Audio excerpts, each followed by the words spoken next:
А сколько вообще должно быть по таймингу? Час? Ну, блин, час, но надо покороче. За час прям много. Да, да, да,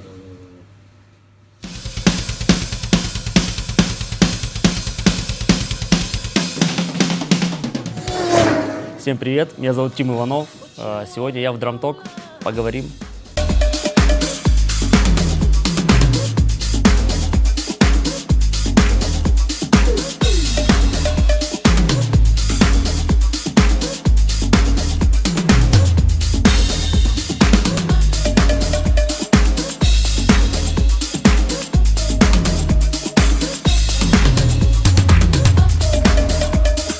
Вопрос, что можно о нем, в принципе, поговорить час. Да. Потому что, наверное, каждый барабанщик имеет свою какую-то историю большую, как он втягивался в это дело. Я, допустим, вышел из спорта вообще. Я занимался профессиональным спортом, футболом, кикбоксингом, боксом. Вот для меня спорт — это был стиль жизни, его динамика, какое-то такое постоянное движение. Для меня это был такой ритм жизни. Но так получилось, что со временем я начал понимать, будучи еще ребенком, что спорт меня ограничивает в развитии по времени. То есть в 30 лет он закончится, и мои силы иссякнут. Поэтому на самом деле осознанное было решение искать что-то, где я направлю свою энергию и буду развиваться всю жизнь. И для меня было важно как раз направить всю свою эту детскую сумасшедшую энергию в что-то единое русло, которое будет движить мною всю жизнь. И там достаточно мистическая история. У меня папа был барабанщик, очень крутой. И я папе говорил, что барабаны не мое вообще, мне это не интересно, даже не приставай, я спортсмен, я к барабаны слишком пассивно. И так получилось, когда я искал свое дело, в этот момент умер мой папа. Мне было 14 лет. Я бросил футбол сначала, потом искал, то есть, чтобы освободить пространство для мысли, что я хочу по-настоящему. То есть, причем я бросил на пике, когда меня забирали в серьезную команду, в высшую лигу. То есть меня забирал клуб, продавал завод, я был бы профессиональным футболистом. В этот момент я от всего отказался, освободил пространство, умирает папа мой, и просто сижу на диване, засовываю руку между спинкой и диваном, достаю палочки папины и понимаю, что я больше никогда в жизни с ним не расстанусь. Круто. Просто мистика. Вот. И с этого момента я осознал, что это то самое, что я искал в своей жизни, взял эти палочки и понял, что действительно это было у меня под ногами, а я этого не замечал. Потом мне приснился папа мой, который пришел ко мне в эту же квартиру, и я ему показал эти палочки. Говорю: папа, вот смотри, я начал играть на барабанах. Он говорит: я все знаю, можешь что-нибудь показывать мне. Я говорю: чем ты занимаешься? Он говорит: я стал крутым барабанщиком, езжу по всему миру, у меня шоу. Я говорю: я так за папу радуюсь. Говорю ему: покажи, расскажи, что. Он мне начал рассказывать про свои шоу. Мой взрослый папа, который пришел ко мне, я понимаю, что он умер, я понимаю, что это я. И он мне показывает фотографии с выступлением, где мой папа выступает на разных площадках. Я смотрю, как ребенок, радуюсь, там чуть не до слез. Думаю, как круто, что мой папа не просто умер, а еще и реализовал свои мечты. И потом долистал до конца фотоальбома и понял, что это не папа, это я взрослый. Обалдеть. Такая история. Рили. Это охренительная история, реально.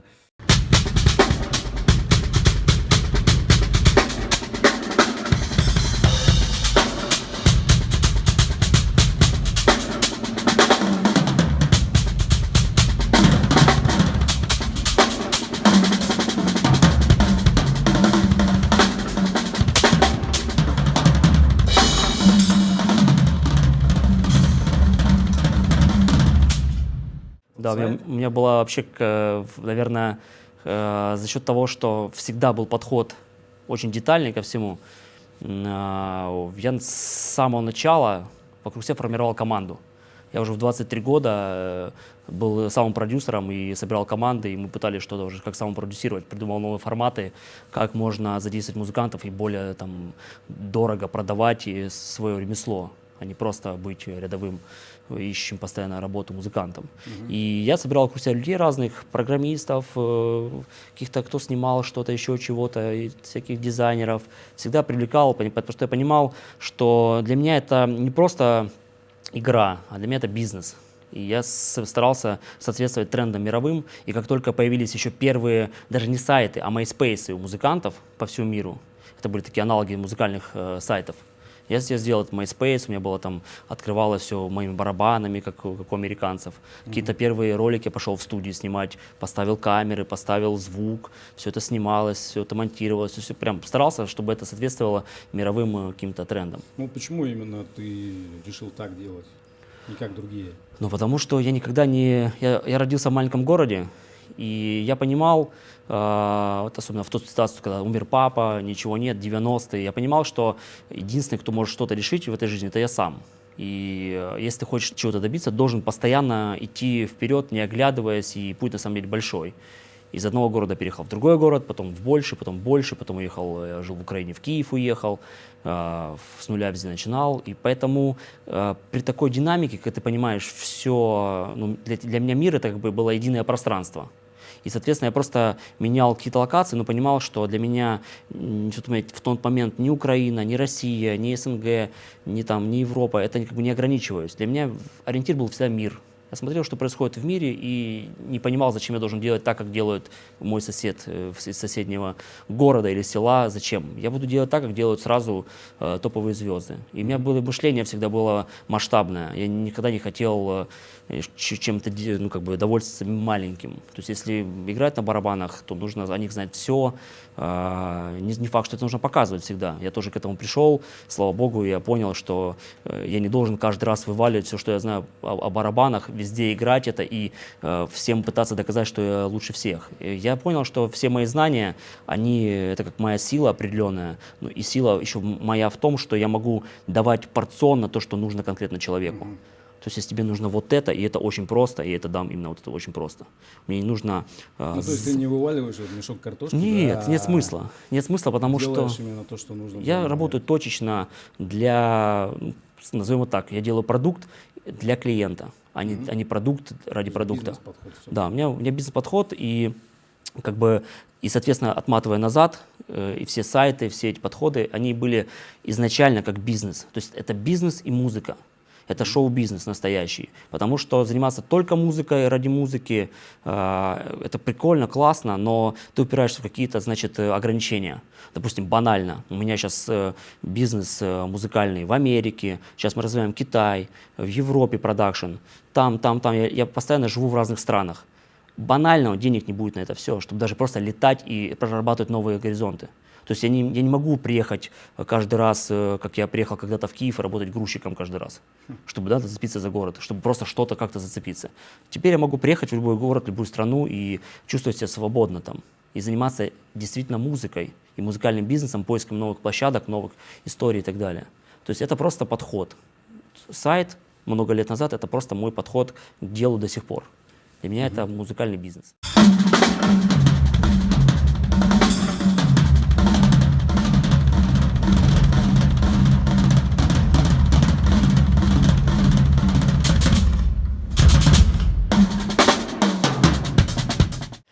Это барабаны, которые я сделал своими руками. Я взял банально, такая была прессованная бумага, которой в стройке использовали, там какие-то перекрытия делали, такие легкие. Она была сделана из плотной бумаги, как такой плотный картон. Но достаточно крепкий, он не гнулся, так чуть-чуть гнулся. Я догадался, что его можно размочить. Он примет любую форму, получается, свернул нужный угол, закрепил проволокой, она высохла и стала в форме барабана. Потом отрезал по нужной длине. То есть еще и инженерный. Ну, чуть-чуть. Достал крепления какие-то там советские от барабанов, купил у пацанов какие-то советские барабаны, какие-то там всякие, любые. Просто насобирал разных креплений. У меня стойка основная была капельница, на нее прицепил этих пару барабанов. Тома у меня не было, бочка была вообще такая длинная, 20-ка, у меня был 20-й пластик, соответственно, я все сделал под 20-ку пластик. Длина была там вообще какая-то 20, не знаю сколько, 4-6. Она очень круто звучала, на самом деле, за счет трубы такой. Сама по себе она была небольшая, да? Да, но длинная очень. Я как бы не стал обрезать. Да, и я как бы не стал обрезать, и понял, что она такая очень плотно звучит. Педаль у меня была самопальная, малые барабаны сделал из стиральной машинки. Вот, такие были советские стиральные машинки, круглые. Тоже вырезаешь, и по длине отрезаешь, соединяешь, все. Короче, полностью сделал почти все сам, поставил их в сарае там у своего дяди и просто жил с этими барабанами. Как бы это был просто рай мой. То есть, соответственно, вот это последняя твоя разработка, я так понимаю. Ну да, мы с компанией Yamaha несколько лет назад, я нарисовал ту установку, которую я хочу. нарисовал, и мне ее прислали даже отдельно на тот момент с самолетом прислали ее. То есть ее сделали, и ко мне прислали здесь То есть рама полностью моя. по твоим спецификациям. Ну да, полностью Расскажи мне немного, нужно. а почему они там такие кривые, да, нестандартные? Потому что здесь есть вещи, я еще у меня художественное образование, художник, вот, поэтому я всегда, то есть я художник, спортсмен, профессионально там, у меня Инженер? техническое образование, реально техническое образование, бурение скважины, твердые полезные ископаемые, газ, нефть и воду. Не Бауман, нет? Не-не-не, это было в другой стране. И я просто как бы люблю красиво, что было. Мне просто хотелось что-то, что будет запоминаться и будет массивно смотреться. То есть мне всегда не хватало сбоку установки завершенности. То есть она была такая пустоватая по бокам. Я хотел сделать такие угловые рамы, которые бы заканчивали такое, как единое пространство. У меня, в принципе, получилось. То есть мне нравится. И она узнаваемая. Нестандартно тогда. Да, узнаваемая. И плюс я еще играю иногда в всяких прыжках, там всякие приколы такие. Вот, и мне очень нравится, когда очень что-то где-то стоит очень далеко, для того, чтобы можно было в прыжках играть. То есть спортивное прошлое, оно Оно вообще мне нравится. помогает.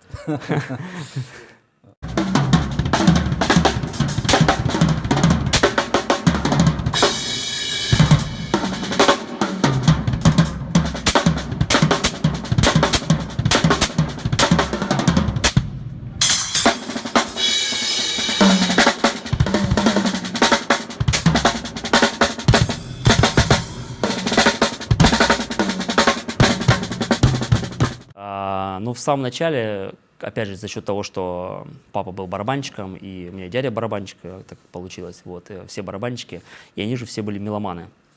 Но, получается, я застал такую эпоху 70-х, как бы от папы музыки, и любовь к 70-м, и любовь к 80-м от дяди, и 90-м, начало 90-х. И, соответственно, это были на тот момент рок, это были Deep Purple, соответственно, Ян Пейс, Iron Maiden, Ника Макбрейн.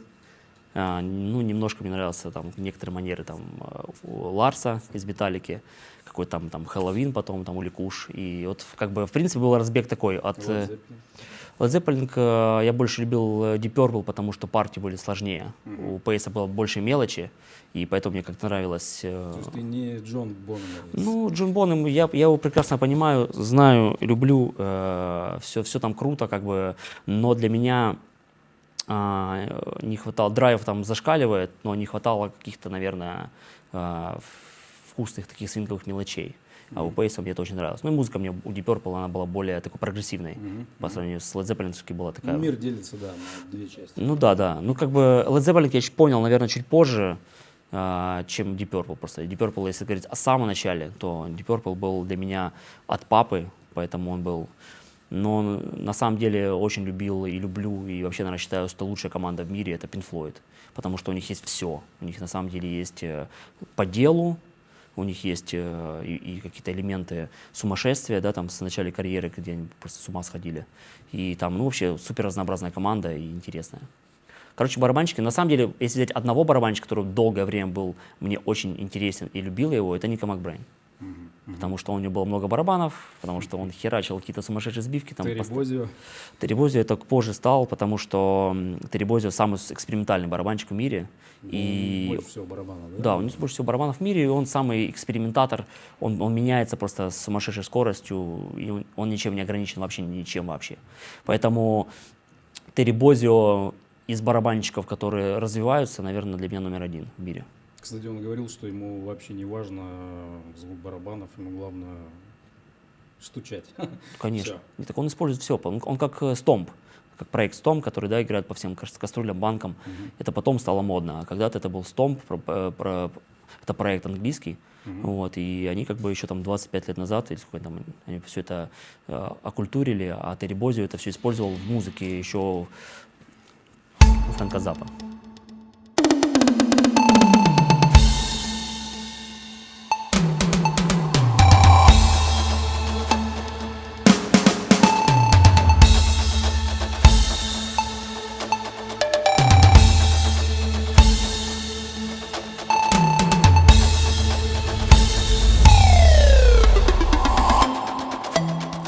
Это и не то отчасти, потому что здесь на самом деле, ну вообще барабаны для меня в целом, барабаны — это мой язык. То есть я на нем разговариваю. И, соответственно, чем я больше знаю и более начитанный, тем больше я могу выражать свою мысль, ну, лучше могу выражать свою мысль. Да? Ну, логично. Мгм. Вот. Просто для меня техника — это как способы глубокого познания языка. Понимаешь? То есть это как бы погружение. Техникой я занимаюсь исключительно сам собой, не для кого-то, а для себя, по причине того, что в этот момент я занимаюсь активной медитацией. Потому что техника — это 5 точек координации, это 4 конечности и голос. Мозг. Ты просто можешь отдельно, да, заниматься, каждая рука, и ты погружаешься в определенную активную медитацию, где ты одновременно присутствуешь и не присутствуешь, потому что ты можешь выходить из тела в этот момент, на самом деле. То есть может дойти до такой стадии, когда ты можешь выйти из тела и слушать музыку со стороны. Ты просто являешься проводником. Это уже 6-е получается. Ну, это как бы ты как отдельно уже, как отдельное состояние тела. Ну, это активная медитация, когда ты выходишь уже из сознательного в бессознательное. Поэтому здесь... То есть не каждую твою тренировку ты Да, выходишь да, из тела? да. Ну, большинство, когда я ухожу на 2-3 дня А особенно. на концерте? Да, я всегда ухожу. Это исключительно. есть То есть ты я смотришь со улетаю в стороны на космос. себя, да? Да, я в космосе. То есть как бы я специально добиваюсь состояния, причем здесь не то, что состояние «я ухожу», «я улетаю». Это состояние, когда я умею, научился передавать состояние людям. То есть не просто я улетаю, я им передаю состояние, как когда... шаман. Да, я шаман. То есть для меня барабаны — это один из языков, который, причем он самый древний язык, потому что когда люди еще и не разговаривали, они, чтобы докричаться до Васи какого-то, они били в какие-то предметы, потому что нужно было докричаться. Там Джордж 2 раза... Майер то же самое говорит. Ну, видишь, я с ним даже немножко знаком. Вот. Здесь смысл какой, что для меня техника — это не... Я, техникой занимаюсь ни в коем случае для кого-то. То есть показывать, удивлять, доказывать, что ты там самый быстрый, самый лучший и так далее и тому подобное, не имеет значения, потому что ты теряешь себя в этот момент. То есть ты постоянно отвлекаешься на какое-то что-то чужое. Я ни от чужого не отвлекаюсь. Я занимаюсь собой и занимаюсь, погружаюсь в какие-то вещи. Я хочу понять, как у меня работают руки, как у меня работает распределение моей энергии. Я еще повторюсь, я спортсмен, боец, поэтому я занимаюсь распределением энергии, распределением дыхания. Мне интересно, допустим, отыграть сет 3,5 часа, не вставая за барабанов, со всем сумасшествием и выйти живым из-за него, знаешь, как бы, то есть оставаться в полном тонусе с ровным дыханием, только там вспотеть и потерять 3-4 килограмма, как на марафоне.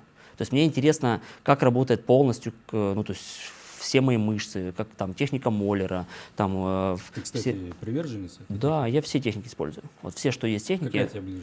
все. Ну, Все. что ты почувствовал? Ну, что техника когда Моллера, самая универсальная техника ты Моллера. ею пользуешься, Ну, да, она как бы... Ну, смысл какой? Что любая техника, она имеет корни. От чего, что начинается, почему техника Моллера. Я могу все это разложить на там, микробы, почему именно она появилась, откуда, почему люди держали так палочки, почему они играют сюда или сюда, что в этом плюс-минус. Я считаю, это, как я опять повторю еще раз, это как языки. Чем ты больше знаешь, тем ты лучше выражаешь свою мысль. Соответственно, я беру, охватываю все, что есть уже давно, но не обязательно это буду все показывать. То есть мне нет задачи показывать это каждый день так, а сегодня я покажу. Я же могу еще вот это могу, и вот так могу, и вязать могу, и танцевать. То есть я не делаю что-то, ну как бы, нет задачи удивлять барабанщиков. Ну, грубо говоря, тяжело в учении, легко в бою, да? То есть чем больше ты знаешь, багаж у тебя учения, тем тебе проще. Тебе любой крутой барабанщик в мире скажет, что его вся техника, вот он все, чем не занимался, вот он занимается там и детальной постановкой, там внимательно там все это, как руки двигаются. Но когда он выходит на сцену, он про это все забывает. Он же не думает, что вот так я сижу красиво, здесь спинка у меня, вот так вот я бью сюда. То есть это лишь для того, чтобы лучше себя чувствовать с точки зрения, ну как бы в финальном, что происходит. Там ты вышел, и вот ты показал себя. Но для как бы прям закопаться в технике и прям вот сидеть, особенно если барабанщик сидит и думает, не дай бог, о том, как он играет, он теряет контакт со зрителем весь. И он с группой теряет контакт. Он сначала потеряет контакт с собой, на самом деле, потому что он будет думать о руках, а не о груве. Да? Ну, наверное, не профессионал. Ну, да, наверное. Вот. И потом он потеряет контакт со зрителем, он ничего им не даст, когда барабанщик сидит там в себе играет. Как бы это же энергия. Ты даешь, ты же вообще двигатель всего. Если ты в группе играешь, у меня было более 80 проектов. Я играл в более 80 проектов постоянно в группах разных. От там фьюжена до тяжелого металла, электроники. Что тебе ближе? Это все нравится. Все нравится, потому что это разные миры целые. То есть, представляешь, там джаз, это же мир целый. Да. Круто все. Мне нравится, когда человек узконаправленный. Вот и мне нравится.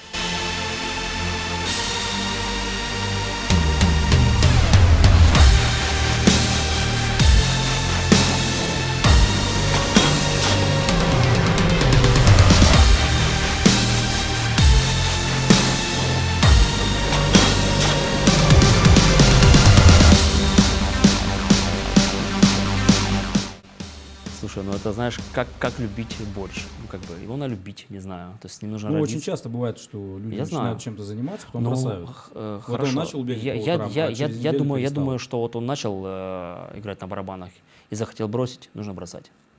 Я так думаю. Потому что ты должен, если ты думаешь о том, что надо бросить, то ты все равно рано или поздно сдашься.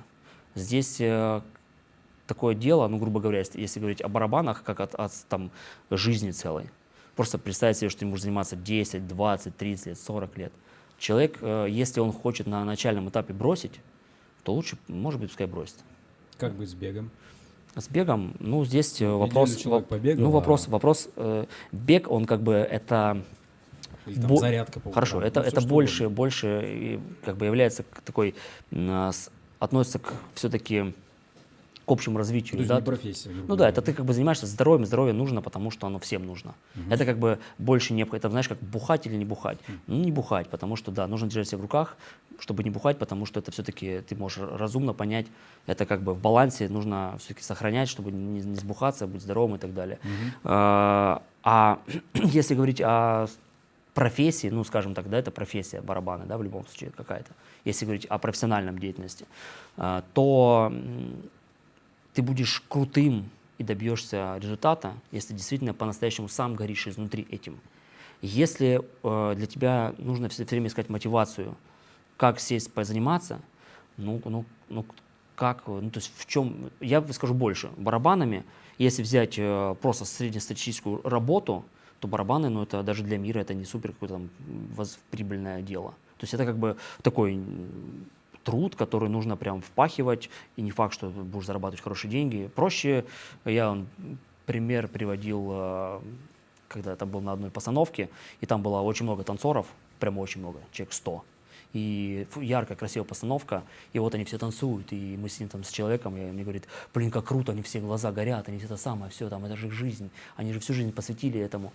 А я себе думаю, как бы рассуждая, что понимая все изнутри, понимаю, что у них там, они зарабатывают $1000 в месяц, эти танцоры, потому что такой толпой они больше не зарабатывают точно, если не меньше. И они еще рады этому. Да, они еще этому рады. А потом вышла такая бабушка на сцену, и такая вот так вот поубирала, и я понимаю, что эта бабушка зарабатывает 30 тысяч. Понимаешь? Они 60, а она 30.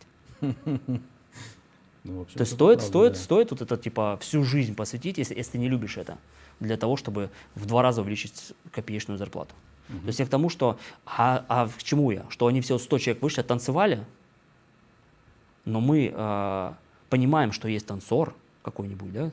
Ну, типа как там, не знаю, как типа Плющенков, да, в спорте там своем. Там. Один из Да. миллионов. Я к тому, что это, чтобы стать Плющенко, нужно просто не то что гореть, нужно выгрызать. Да, там, и также, чтобы выделиться этих 100 танцоров и стать каким-нибудь танцором, на которого сделают ставки, либо он сделает такое сам шоу поставит имени него, да, там, то есть это же, то есть ты этим, это какая это мотивация? Это не мотивация, это жизнь. Это нужно понимать, я такой, я буду вот такой всю жизнь, и меня завтра забери все деньги, все забери, и что я буду делать? Я буду заниматься на барабанах, у меня реально сейчас, вот я думал об этом. Вот если мне дать, я обратную схему разыгрываю, если мне дать все деньги мира, вот что ты будешь делать? Вот я думаю, блин, какой кайф, ты прям в это играешься, ты прям погружаешься, ты плывешь, у тебя есть все деньги мира, ты покупаешь все любимые машины, ты покупаешь все дома, ты везде, и ты прям проживаешь эту жизнь, неделю ты можешь жить, вот ты прям проживай, как у тебя все есть, как ты живешь, ты прям нырнешь в это и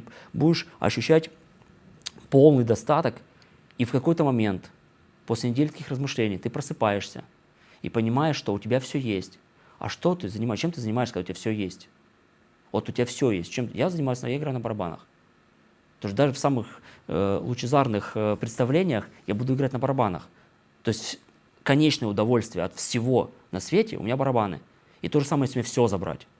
Мое удовольствие — это барабаны.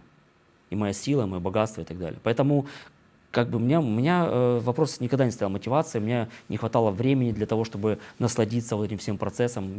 Для меня это вообще счастье — процесс. Для меня не разделяется там занятия, трудишься, концерт. У меня как бы процесс. Я наслаждаюсь каждым вздохом этой вообще жизни. И барабан — это просто как я дышу этим. Это мой язык, и я говорю уже. То есть это можно расценивать как совет для начинающих? Я Это думаю, чисто твой подход? Нет, я думаю, что если человек хочет обрести профессию, именно зарабатывать деньги, как вот я ремесленник, я работаю, мне там в кавер-бенде поиграть, какому-то артисту попасть, тут можно немножко на себя надавить и доработать до этой стадии. Если человек хочет не ограничивать себя и добиться всего возможного на этой планете, не знаю, там, ну, это может звучать так: хочу играть в группе а-ля там типа Металлика, то есть хочу попасть в самую топовую группу мира в рок стиле. Вот я хочу и не остановлюсь, буду идти до конца. Я не буду играть в группе русской популярной, я буду идти до конца, мне не устраивает это. Я не буду сидеть и играть в одних и тех же ДК. Нет, я буду идти до конца. Вот вопрос внутреннего желания, насколько ты прям хочешь быть лучшим в своем понимании. Вот у каждого есть свое понимание лучше. Вот у кого-то лучше это в кабаке играть, у кого-то лучше, не знаю, преподавать, у кого-то лучше. То есть я всегда знал, что я не остановлюсь. Пускай все вокруг, пускай просто меня будут уничтожать, есть за ноги, кусать, просто разрывать и обливать говном, я знал точно, что я никогда не сверну. Я для себя должен быть честный. Это делает тебя счастливым человеком? Конечно, на 100%. Ощущение того, что ты идешь всегда вперед, всегда. То есть, что бы ни происходило, причем это на самом деле всегда видно не на провалах, а на победах. Потому что сложнее всего, когда ты дошел до чего-то, от этого отказаться. Почему я сейчас говорю, что я сейчас возьму, там, допустим, и сделаю ребрендинг и чего-то там, или там сделаю. То есть здесь вопрос в том, что нужно уметь не останавливаться, не наслаждаться. Ты добился чего-то, да, ты дошел до комфорта, устроился на условную работу, там, и там, да, вот это пошел, да, ты как бы уже там играешь в удобной группе, которая, допустим, приносит тебе определенную сумму денег, в принципе, хватает, стабильненько, не каждый, кто попадет, и ты понимаешь, что как бы ты уже не хочешь это терять. И вот как только ты не хочешь терять эту свою стабильность, и она одинаковая изо дня в день, это жопа, да, ты уже как бы пошел вниз. Я в 5 раз в жизни менял все на пике. Футбол.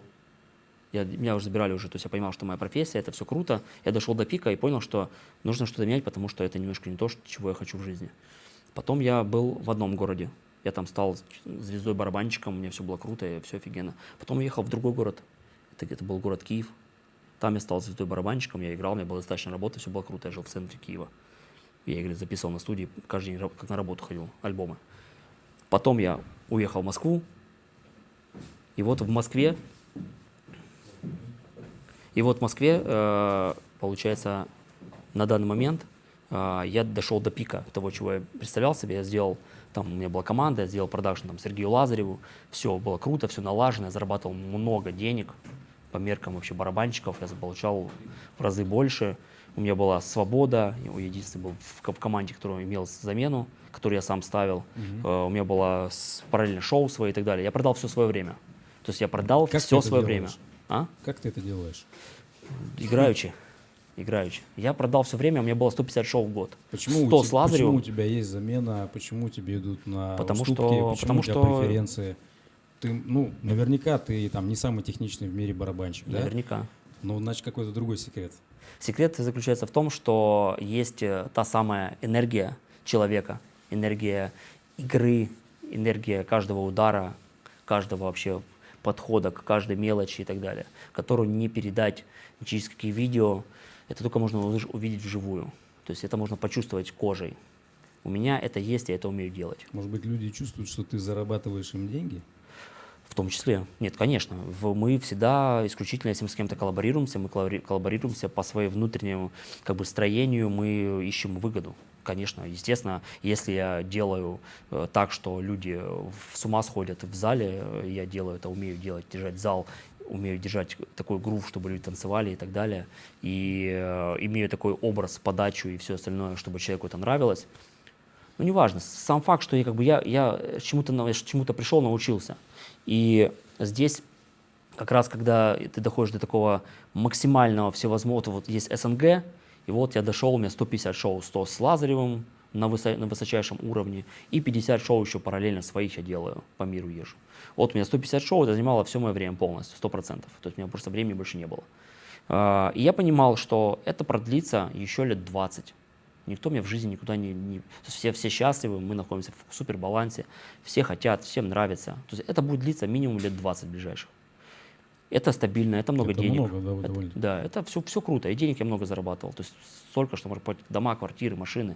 Все прям вот прям много. Все получалось у меня, потому что мои шоу, они вообще, в принципе, очень дорогие. Вот. И плюс еще у Лазарева получал там, в разы больше. И, соответственно, плюс параллельно еще писал альбомы. Я продюсировал, еще успевал. Я там по два альбома я продюсировал. Разных. И в Англии, и в Латвии, всякие, в Москве.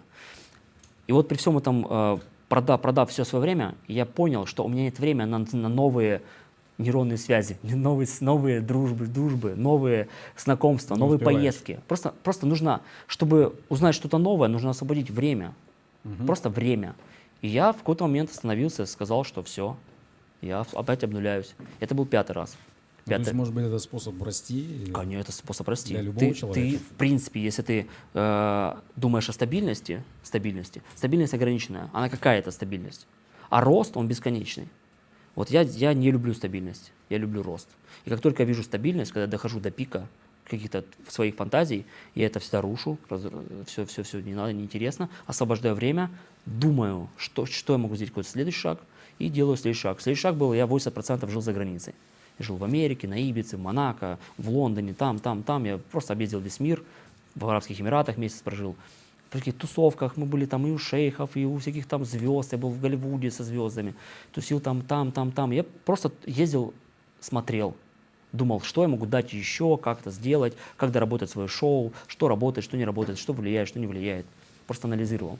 И я для себя там что-то уже доанализировав, дошел до какой-то уже конкретных действий, которые там у нас есть уже и дружественный продакшн в Америке, я там совместно делал, и в Голландии, и на Ибице, у меня был продакшн, уже даже развалили его, успели. Вот, проекты сейчас для Китая делаем и так далее. То есть очень много, и все это, самое главное, замешано вокруг моих барабанов, вот моих палочек. То есть это я себя совершенно не теряю. То есть я остаюсь барабанщиком на 100%, просто я хочу делать следующий шаг. Мне интересно, куда я смогу дойти максимально далеко. Просто играть в какой-то команде, ну, к примеру, лично для меня, это уже, ну, так, как бы я уже это пробовал. Я это знаю, я это пробовал, мне понятно, результат ясен. Просто моя неугомонность, она дает мне всегда ощущение какого-то постоянного бега, роста. И каждый раз я удивляюсь, о, класс, вот это тоже есть. То есть, и причем это касается не только же музыки, это касается всего. Ты попал на какую-то яхту там в 70 метров, как бы, которую ты бы не попал, не сделав такие-то шаги. Потом тебе кто-то попал в какой-то там закрытый клуб миллионеров в Лондоне, где ты идешь и думаешь, а такого мира даже не знал, что существует. Просто интересно. И ты становишься круче барабанщиком, потому что ты больше знаешь, ты можешь больше рассказать через барабаны. Логично, да. Да, ты можешь ударить, а ты знаешь, там вот такая информация, и ты отдаешь эту энергию. И люди понимают, что они получают какой-то большой поток энергии, знаний разных. Я изучаю постоянно философию, психологию, математику. Просто изучаю сам отдельно, чтобы лучше играть на барабанах. Супер.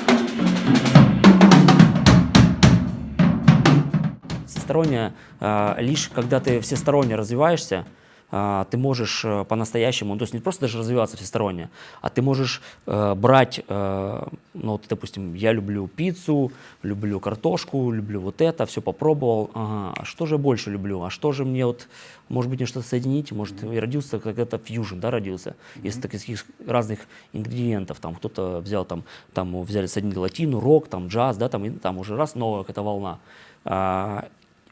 То же самое произошло с госпел и так далее, да, манера игры. То есть всех стараются что-то сделать новое. Но я не люблю делать то, что уже сделано еще особенно лет 10-15 назад. Там я там вот люблю Дэйв Вейкла, там, и вот я там такой Дэйв Вейкл. То есть смысл Дэйв Вейкл уже есть. Он это все сделал еще 30 лет назад. То есть как бы это все существует. Как бы вторым Дэйв Вейклом не стать.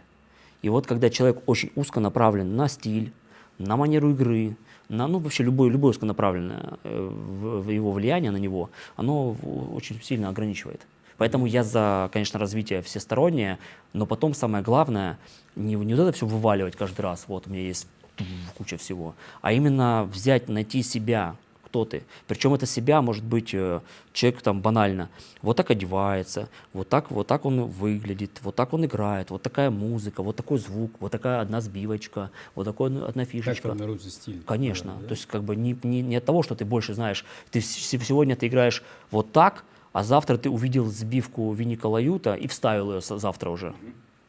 Она как бы, это получается, ты постоянно как такой механизм, который типа все надергивает. Там, не знаю, ты варил борщ по рецепту бабушки, а потом пришел в ресторан мишленовский и взял там что-то там, о, прикольно, давайте тоже так кину. И испортил бабушкин борщ, на самом деле, который бабушка дошла до него там годами. Есть такое выражение, что звук вообще идет изнутри человека, да, не от барабанов, как бы, а ты сам слышишь этот звук, и у тебя он рождается. Потому что очень часто ты наблюдаешь, когда барабанщик просто садится поджимить за барабаны, и все равно ты слышишь его манеру, его звук, даже из любых барабанов. Это, конечно, внутреннее состояние.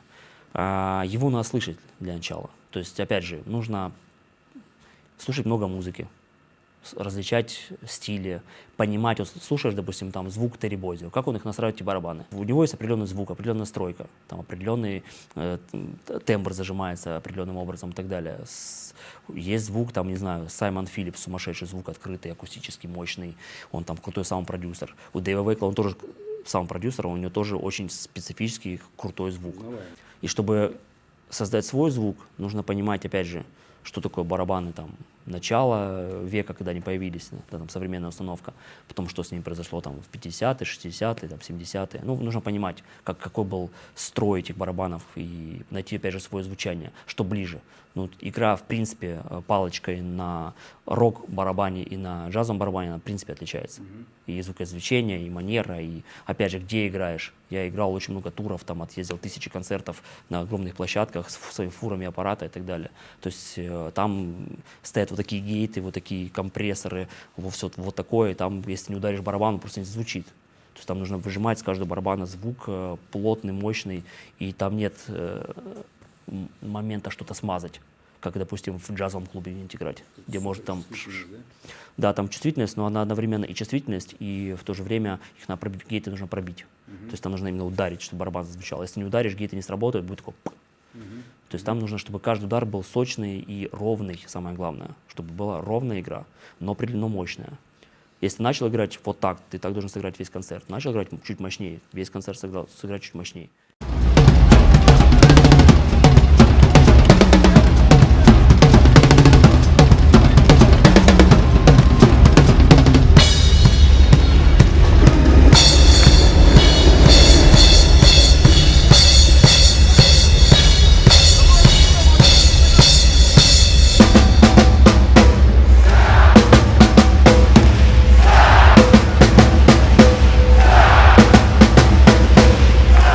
Играл я на триггерах, я даже альбом писал на триггерах когда-то, давно еще какой-то индастриал мы писали. Триггеры, да как к ним отношусь? Это на самом деле, я еще давно подписал когда-то контракт с Roland, потом я подписал с Yamaha и так далее, вот, еще лет 10 назад. И тогда я предлагал Роланду, что их надо позиционировать по-другому. Их нужно позиционировать как дополнительный инструмент. То есть, допустим, смотри, стоит малый барабан, у него есть все микрофоны, там, вверх, вниз, там все как положено. У него есть классически настроенный звук. Он приходит к режиссеру. А триггер, он добавляет эффекты. То есть как бы не используешь триггер как чистый звук, а именно как эффекты. То есть ты подмешиваешь какие-то там это звуки. Так кто-то делает, кстати? Не знаю, может, ничего пока никто делает, я буду делать. Ты будешь первый. Конечно, у меня столько мыслей, что я уже много первый.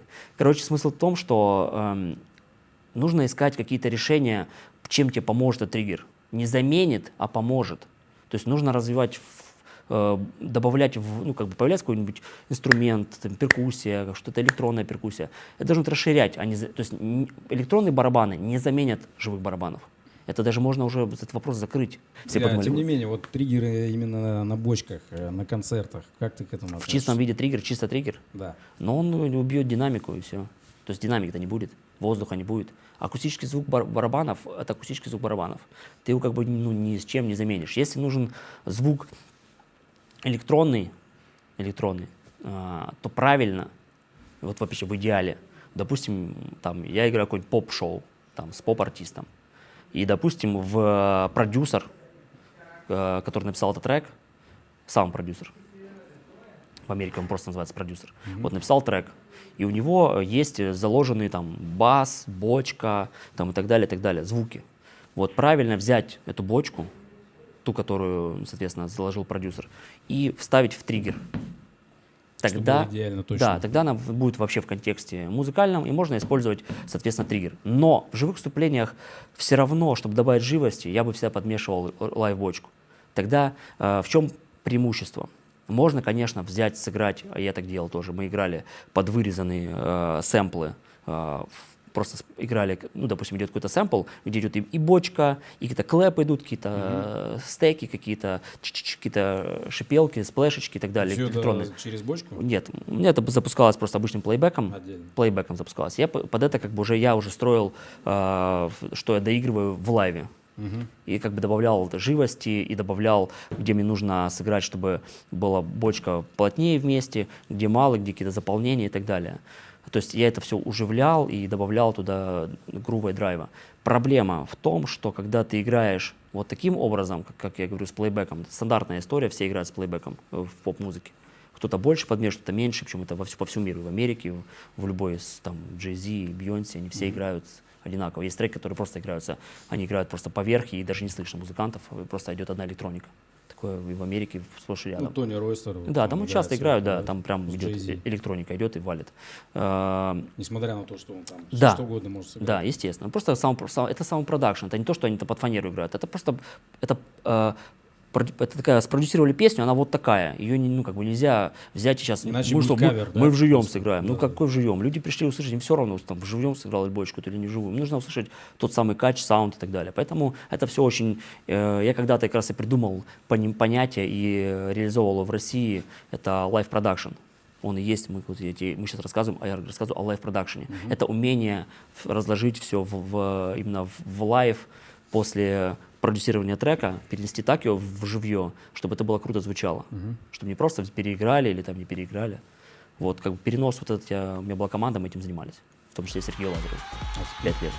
Сейчас мне это уже не очень интересно, поэтому занимаюсь чем-то другим.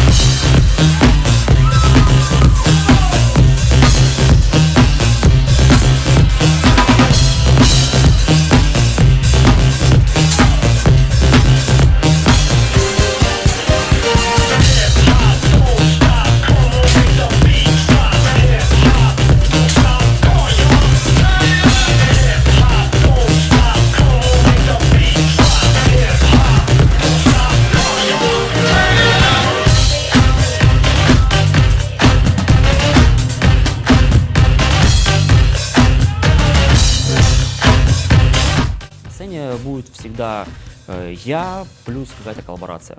Это будут певицы, могут быть диджеи появляться, могут даже музыканты появляться. Но смысл в том, что я являюсь центральной фигурой этого шоу. И я являюсь самым продюсером. То есть есть где делают какие-то связки, сеты, звуки, интро. Все полностью должно быть моим. То есть либо какие-то, не знаю, какие-то сочетания чего-то. То есть я вижу картину целиком, как это должно быть. Но этот проект, он как бы не один, это просто центр мой. То есть я в центре являюсь как бы артистом. У меня самое главное, чтобы я оставался артистом. Не для барабанщиков артистом, не для кого-то. То есть я хочу быть артистом для людей. Просто чтобы это был человек, который понятен от сторожа до барабанщика. Чтобы все понимали, что я делаю. То есть это чтобы цепляло всех. На видео какой-нибудь барабанщик, который еще пока не разбирается, что я делал последних там 20 лет, вот, сколько я переиграл и так далее, он в срезе сейчас, он увидит, о, так это просто, я тоже так могу. Это такое ощущение обманчивое. То же самое сказать, что Сергей Лазарев поет, я тоже так могу спеть. Ты можешь так вряд ли. спеть. Ты можешь, ну, то есть есть масса людей, которые, закончив какое-нибудь училище, споют не хуже Сергея Лазарева. Ну, которые занимаются вокалом, у него Опыт образование. всё-таки имеет значение. Это понятно. Но смысл в том, что как бы он скажет, ничего такого там нет, как и в любом там поп-артисте и так далее. Но поп-эстрада, это бизнес, это целая схема, это целая цепь таких составляющих, которые люди не понимают. И вот и пока человек не понимает, он никогда этого не добьется. Если человек понимает всю работу проделанную, огромную, и когда человек, допустим, проделав огромный путь, я играл в 17 лет прогрессив. Играл такой музон, который многие и сейчас не сыграют. Театр? Типа Dream Theater, да. У нас был свой проект, мы записали тогда, по-моему, треков под 40. У нас Кстати, это можно, знаешь, сравнить, вот некоторые говорят, там, вот баски, например, да, вот мазня какая-то. Ты сейчас правильно сказал. Правильно, Да, да? я тебя подвел к этому, да. И Что люди- есть Ван Гог. Ты видишь, что Ван Гог писал самые дорогие свои работы, что это было? Это просто Да. Черный сон. квадрат, возьми, Сон. там, не знаю. Но мы же не оцениваем его, как вот написал черный квадрат. Малевич мог нарисовать, У него есть написать. белый квадрат. Да, белый он круг. мог написать, здесь у него был кубизм и так далее, там, а здесь у него был там чуть-чуть облик там типа чего-то, и это был типа вышаг. То есть он, естественно, он писать, да, рисовать, он не то что умеет, он супер гений, но умение отказаться от чего-то наляпистого, вот этого всего, прийти к своим 3 правильным нотам узнаваемым, это самое сложное. То есть это ж, если человек столько сел на барабанах, что думает, ой, я этот ритм знаю. Это не значит, что тебя завтра возьмут играть там, не знаю, Диму Билан, понимаешь? То есть это как бы целый должен быть кусок большой из составляющих. Давай. Разные проекты есть, которые мне, в принципе, интересны с точки зрения там, бизнеса. Мне интересно пообщаться с людьми, вообще не связанными с музыкой, ни с чем, просто с разными бизнесами. Поделиться опытом своим, что я вижу, как я вижу строение музыкального бизнеса или там шоу-бизнеса. У меня был около музыкальный бизнес, клубы, у меня было несколько клубов, вот, разных, где я ставил свою команду, которую мы типа развивали, промоушен, там что-то другое вообще. Вот, мне было просто интересно посмотреть, как это работает изнутри и попробовать, как я смогу это сделать. Мы делали, было круто, классно, а потом выходил из этого всего. Мне как бы, опять же, потому что нет страсти. Я не буду этим заниматься. Смысл такой, что ты как бы, ну ты окей, я могу этим заниматься, я могу делать любой бизнес. Но смысл в том, что зачем я буду тратить свое время жизненное, как бы вопрос же не в деньгах, вопрос в любимом деле. Поэтому я делал что-то, отпускал, как бы мне это не очень А вот интересно. многие музыканты, да, они там ведут какой-нибудь дополнительный бизнес, где они зарабатывают деньги, да, а музыкой они меньше даже бывают зарабатывают. Ну да, нормально. Ну, очень часто. Ну, такое. вот опять же- Одежду некоторые, да, там Ну вот да. всё делают. Ну это распределение, опять же, какой-то там энергии своей внутренней, там, я хочу, там, вот это, вот это, вот это. Чарли Бенант, Да, знаешь такого? да, знаю. Вот, у него, например, свой кофе. Правильно, молодец. И он по Нет, так всему это миру круто. Не, пиарит свой кофе. этих чуваков, которые не узконаправленные, я же говорю, узконаправленных людей вообще не очень люблю. Как бы я люблю широких взглядов людей, которые могут поговорить и об этом, и в этом, и вот этом, и они не говорят, что я джаз или там я рок, и все это как бы я не-не-не, я туда не лезу. Класс, когда ты можешь, как бы, ну почему ты себя ограничиваешь? Попробовать, пощупать Но разные при этом вещи. есть Ян Пейс, который играет на барабанах и больше ничего не делает в жизни. Красавчик, все классно. То есть у Его него все устраивает. Да, его все устраивает, Ну, его например, карьера, там. там, Ника Макбрейн тоже херачит на барабанах, там, типа, живет в Лос-Анджелесе. Он, и кстати, кайфует. открыл магазин музыкальный. Я знаю, да, в Англии, да. Так что, видимо, захотелось чем-то еще заняться. Я думаю, что это вопрос не он открыл, а просто к нему пришли, как я знаю, как это все делается. Попросили. Просто он дал свое имя, ему дали долю, и, в принципе, все это закончилось. Он Ну, не он будет там заниматься- появляется. это мелко, ну, Периодически. Лепс тоже появляется в Лепс-баре.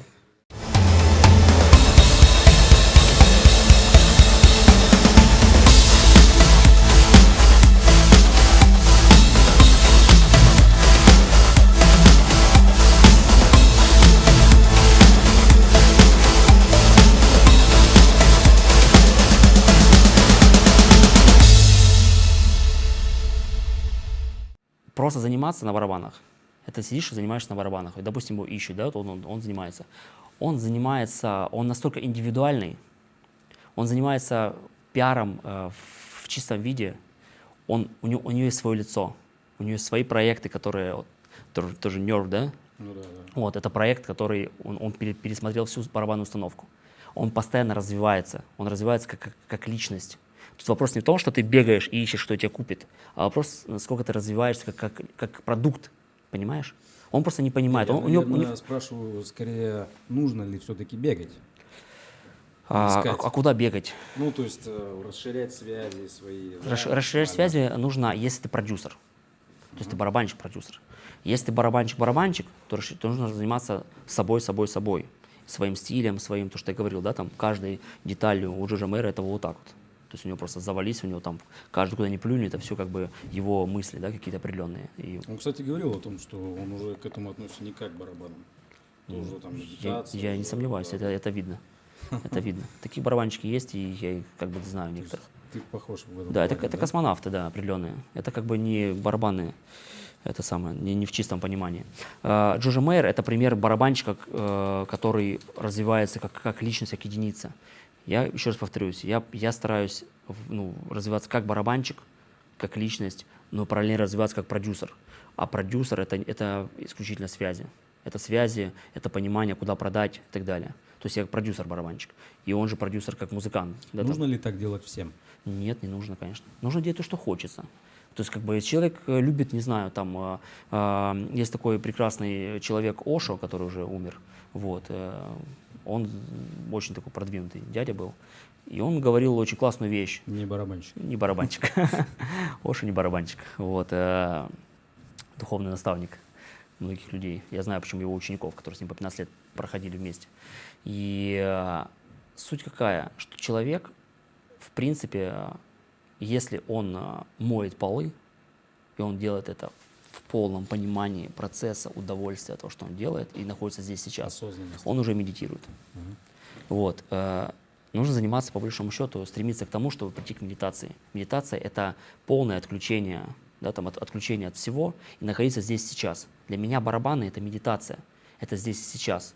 Я этим занимаюсь и буду заниматься, потому что для меня это бесконечно. У меня нет такого, так, я еще часик посижу, позанимаюсь, еще часик есть, ну ладно, еще, понимаешь, у меня другой процесс. Я занимаюсь, у меня следующий, вот сейчас весной, вот в 2019 году, ровно 20 лет, как я взял палочки в руки. И все 20 лет до сих пор я беру палочки и понимаю, что какой кайф от того, что я их вообще взял в руки, от того, что, в принципе, прикоснулся к ним, насколько это совершенно вообще, даже палочки, даже просто в какую-то там перкуссию, руками что-то потрогать, какие-то звуки. Я живу этими звуками, для меня это есть моя жизнь, и здесь как бы, потому что это моя страсть. А за счет того, что страсть я хочу свою развивать бесконечно, и иметь бесконечные возможности, я, соответственно, стараюсь развивать это шире, ну, то есть все шире и шире. Понимаешь, даже барабанщики в Америке, не буду говорить, кто известный, я их там с ними пересекался, общался, они живут немножко беднее, чем я, понимаешь? Знаю, да. То есть я к тому, что тут вопрос, опять же, каждому. Там жесткая конкуренция. Да, кому, как бы у каждого свой путь. Кому-то, вот, то есть я не понимаю, почему я мечтал в детстве, допустим, о дорогих швейцарских часах, почему я не должен их иметь. То есть почему я должен себя ограничивать? И почему я должен, если я могу через барабаны, через свое любимое дело, любимое свое занятие, заработать деньги, чтобы купить эти швейцарские часы, купить машину за 100 тысяч евро, понимаешь? То есть я понимаю, что я могу это все сделать барабанами. Не то, что я там что-то пошел кого-то копать или там убивать. Я конкретно беру в руки палочки и понимаю, что я хочу развиваться как в глубину себя, вот внутрь, как медитация. То есть я могу сам собой остаться с палочками и быть счастливым. Не думать о том, что я что-то учу. Я не учу ничего, я просто медитирую, я улетаю в космос, я сам собой счастлив. У меня в доме студия, я могу в доме закрыться сам собой и просто потеряться от всего мира, мне неинтересно. Я просто живу в счастье, в комфорте, в счастье, я наслаждаюсь жизнью. Все, у меня круто, у меня лес, собаки, я пошел гулять. То есть все идеально. Но при этом это ограничение. То есть я только занимаюсь внутрь себя. А я хочу еще и полететь в Испанию, полететь в Америку, поехать на дорогой тачке вот, через всю Европу. Я себе могу... Поэтому я являюсь барабанщиком и продюсером. Вот как-то такое. Но это индивидуально все. Кому-то нужно просто играть на барабанах по вечерам. Люди разные. По вечерам нужно Просто играть. Такой человек. Да, кому-то нужно по вечерам играть на барабанах в каморке, что за актовым залом. Я этим был человеком, я играл, и это кто-то кайф. наслаждается аскетизмом, например, да? А кто-то, в да, горах. кто-то вообще уходит в себя или там уходит в бизнес. Ему вообще ничего не надо. Там, Я знаю или тачки, сумасшедших бизнесменов, знаю, которые только занимаются бизнесом. Они прям горят этим, они кайфуют. Ну круто, офигенно, он уже не должен быть барабанщиком. Или там наоборот, человек, там йог, он сидит там в горах, горах, и это просто кайф, блин, я его понимаю, супер. То есть резюме нужно кайфовать. Да, нужно найти себя. Ага. Как найти себя? Как найти себя? Обращать внимание на себя, заглядывать в себя. Обращать внимание на свои действительно потребности, желания. Не обманывать себя. Можно очень часто Желания обманывать. бывают ложные периодически. Бывают, нужно пробовать. То есть вопрос, опять же, насколько ты честный сам с собой. Если ты действительно ищешь, а не просто перебираешь. Знаешь, можно перебирать. Так, хочу, может, эту рубашку, может, вот эту рубашку, может, вот эту. То есть если ты должен прям прочувствовать, да, это мое, и неважно, сейчас мода такая, сейчас модно, допустим, в России хип-хоп взлетел, да, там типа хип-хоп, там все Black Star и так далее, вот они все модно, к примеру. И ты раз так, надо же хип-хопчик, все же у нас хип-хоп. А завтра, да, завтра раз металл, хоп, все раз опять переоделись. То есть если ты в себе счастлив внутри, кто ты есть масса барабанщиков, я не буду говорить, кто в России, которые как раз такие, вот они, ниша у них есть своя, все. Вот я прям вижу, и не кайфуют от этого. Ну, в смысле, это прям вот ниша, вот он по стилю, по манере, по всем подходам, он счастливый, размеренный, у него как бы, вот, у него такая ниша есть. А есть, которые ничего до сих пор не понимают, куда им вообще двигаться, но хочется двигаться, хочется что делать. И как бы вот это просто разные состояния. Лучше быть вот тем спокойным, нужно быть на месте. Лучше играть вот 3 удара и быть счастливым, спокойным, чем играть что-то и не понимать, что с ним делать. Нужно найти себя. И причем это у каждого свое. Кому-то нужно, не знаю, пить по вечерам пивас, а днем играть на барабанах.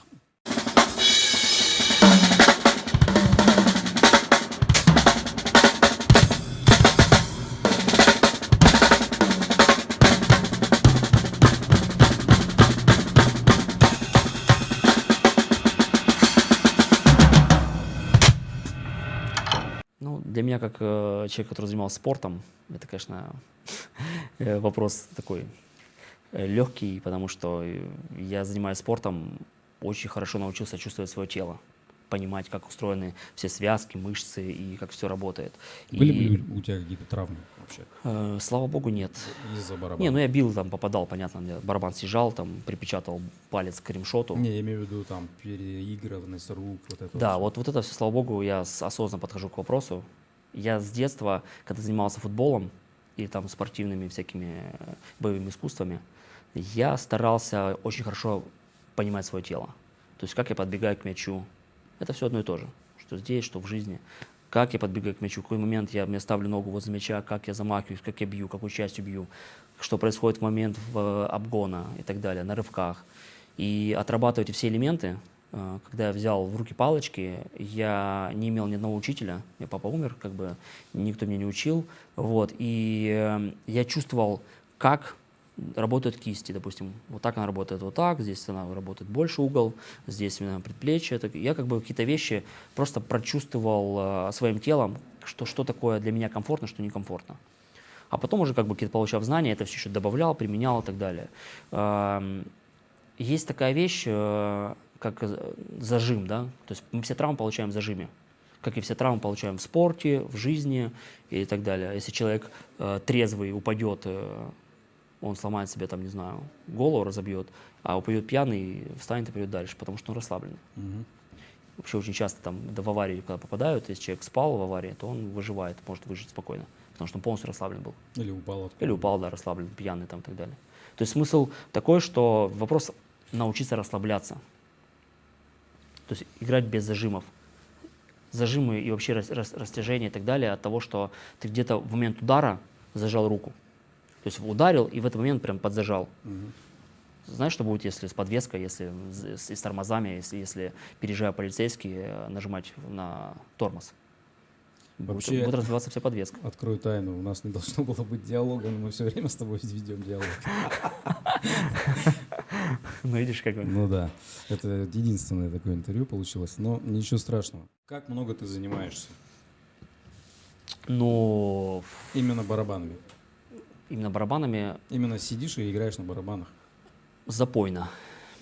Я занимаюсь... Это ежедневно? Ежедневно, каждый день. По-моему, не было ни дня, что не занимался. Даже не занимался, а просто не кайфовал бы от барабанов.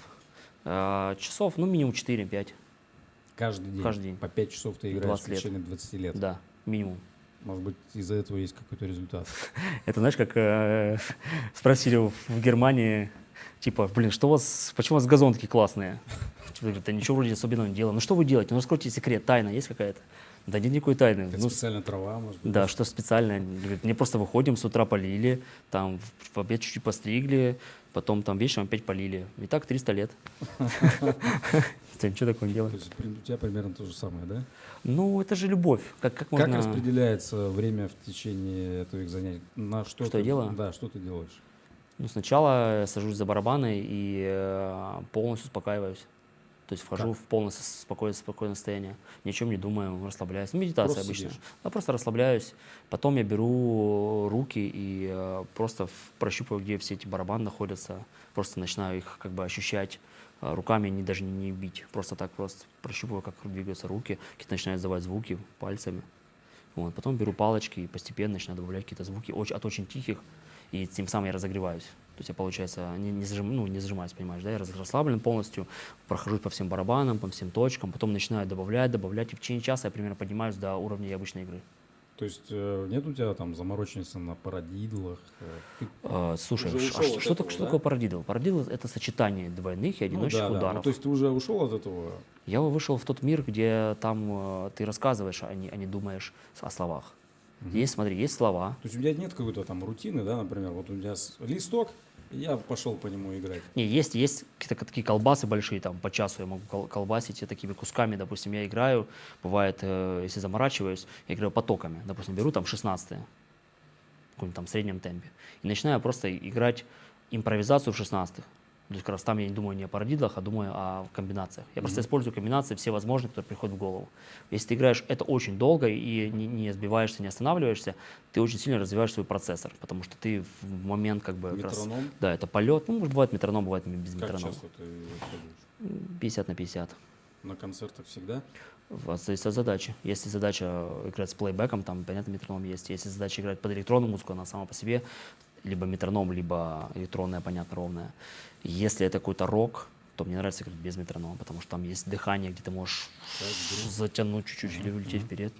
Мы играли с группой Stardown, там были песни, в которых по 3 раза темп менялся за трек. На ощущениях. Прям такой прям оттягивали, потом раз все вернулись к темпу. Это было круто, классно. Там, ну, в контексте, прикольно.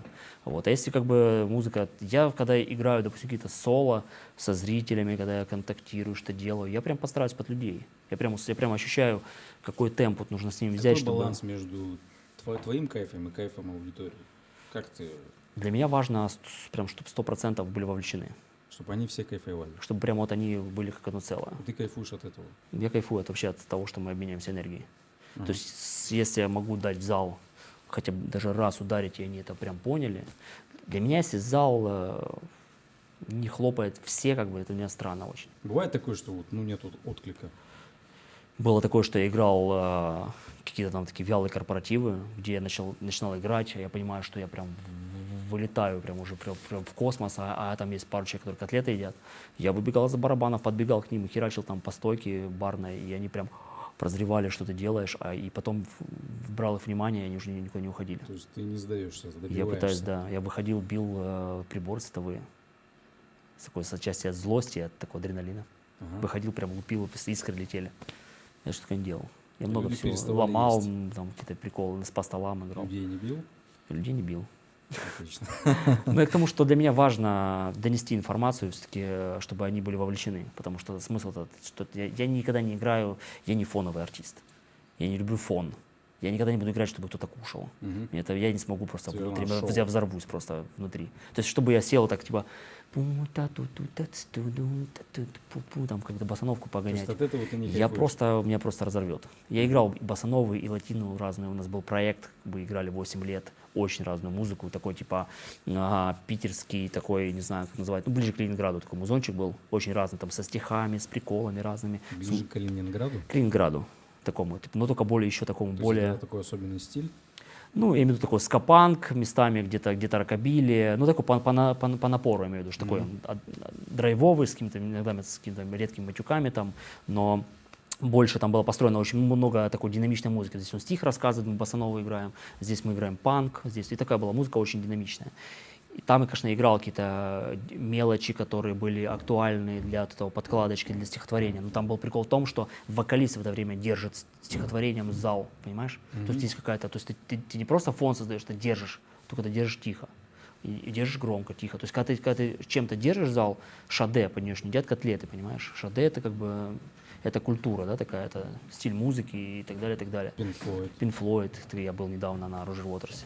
То есть это как бы другая история вообще. А просто играть, чтобы кто-то там, типа, ты создал фоновую музыку, я часто слышу, мне говорят, мы уже играем там фоновую музыку, чтобы там, типа, было все, люди слышали друг друга, когда говорят. Ну, может быть, и это тоже нужно. Это есть, это же целое направление, да. Это целый пласт, слой, как бы, это есть, это существует, но просто вот вообще не я. Я никогда не играл в кавер-бенде, и меня пару раз позвали на замену, и я там был слишком ярко играл зачем-то, вот, сказали слишком много внимания.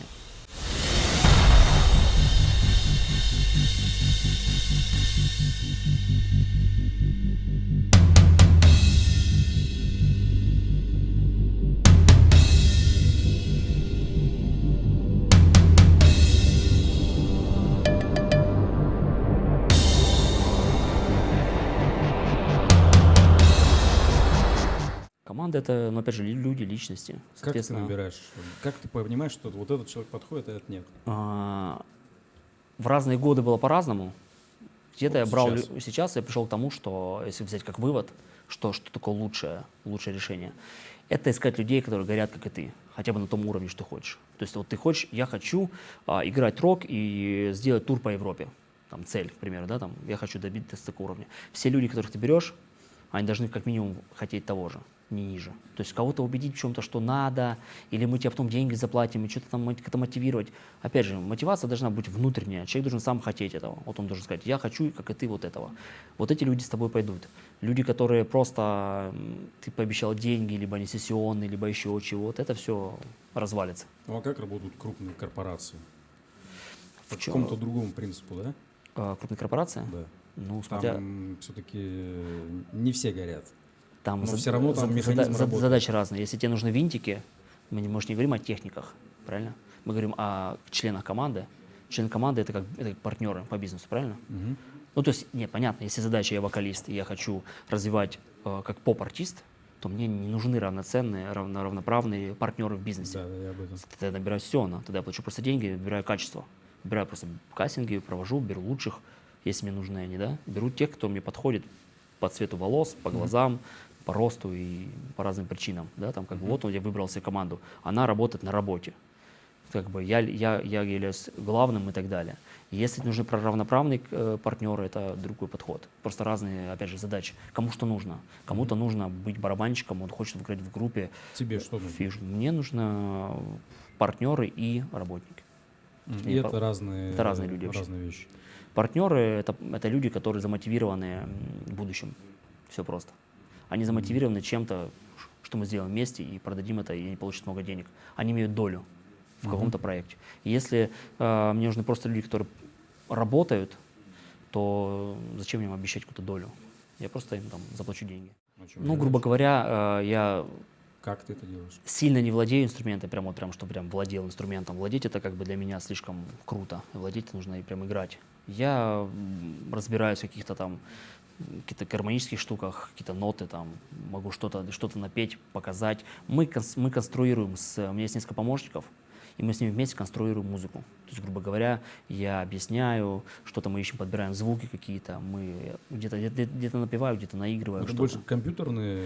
Это больше состоит из каких-то, да, я не играю, я не сыграю на басу фьюжн, на гитаре фанк, это, то есть, или там какую-то сложную гармонию. Ты это делаешь для чего? Я делаю для того, чтобы донести свою мысль какую-то. Ну, то есть это для твоего проекта? Да, для моего проекта исключительно. То есть я, бывает, сам продюсирую целые альбомы в разных стилях.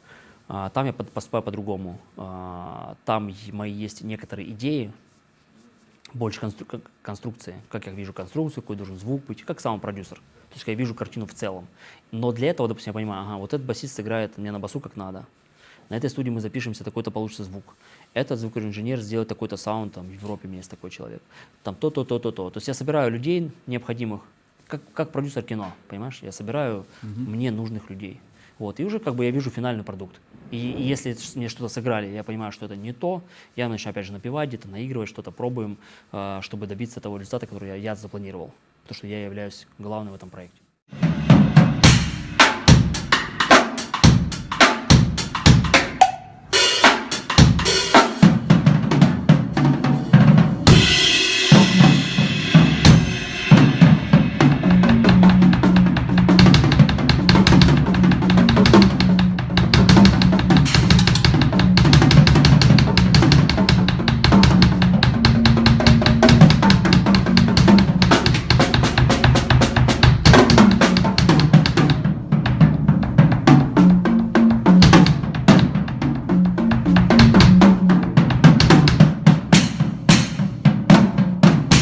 Так, музыку. Музыку слушаю тоже сложно, всю слушаю под любое Что у тебя в настроение. плеере? Ну, всегда я слушаю, ну, как бы, ну, наверное, часто, да, часто слушаю. Люблю Pink Floyd, очень люблю, потому Сейчас что слушаешь, да, Pink Floyd? Pink Floyd имеет классное сочетание саунда невероятного, там реально крутой саунд. Что очень именно сейчас слушаешь из Pink Floyd?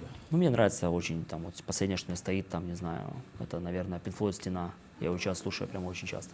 У меня была мечта когда-то купить все пластинки той музыки, которую слушал в детстве, мечта была и папы, и дяди. То есть эти все старые записи. Винил именно? Да, именно винил. Купить, типа, крутой винил, купить себе полностью high-end систему.